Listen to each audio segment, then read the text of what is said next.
Greetings! You are here with WitchEyes and our partner. And my name is Rania Vita Araruna. We are here to talk about the classic Christmas story, A Christmas Carol, by Charles Dickens.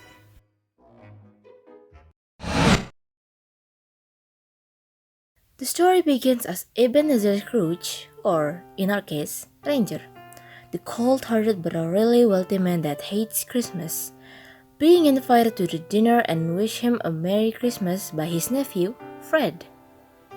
Scrooge immediately responds harshly, saying that to launch against the foes to this sword and reject the invitation to his home on Christmas Day. Before finishing his job for the night, there are two gentlemen requesting Scrooge to donate to charity for the thousands of the poor. This again immediately rejected by Scrooge dismissively. He said, "They should be lucky or just work harder instead to make income. And if they cannot even do that, they better die instead, decreasing this place population." When Scrooge was about to go to sleep, he was then visited by the ghost of Christmas past, showing the memories of Scrooge's young self. "Greetings, Scrooge. Let me remind you of how much you have been growing up." Memories shown as him being a schoolboy, an apprentice, and finally, a young man falling in love.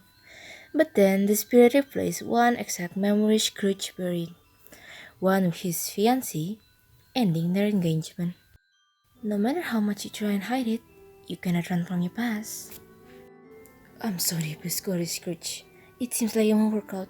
I feel abandoned, useless, unloved. I even felt that you love money more than me." "How much did I have to tell you that I've been busy to make you happy? And now you said that I don't love you? You delusional prick." "Just stop, please. I don't like this anymore." Scrooge is back at his home, not knowing why he had teared up upon seeing a wooden wall.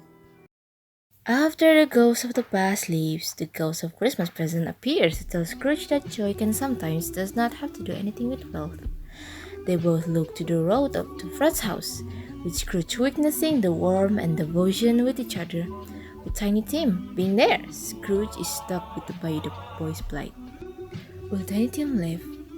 "A crutch with no owner, a fire with no heat. If this shadow should remain haunted by the future, the child would die. Simple as that." Please tell me you're joking. And joke never come. The spirit wants to hold miser unless social conditions change for the better.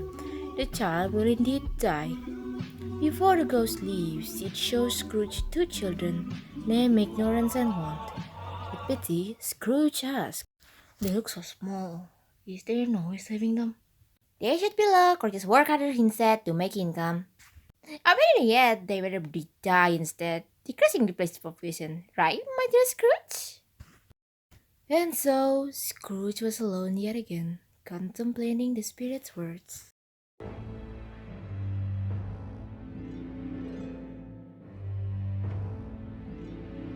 Last but not least, the ghost of Christmas yet to come, known as the future, arrives and giving Scrooge a vision of his end if he continues. "All be alone, huh? Or rotten grave with no people caring for it. Everyone taking my rage, happy that I'm gone, even forgetting about me." Is there a way to change it?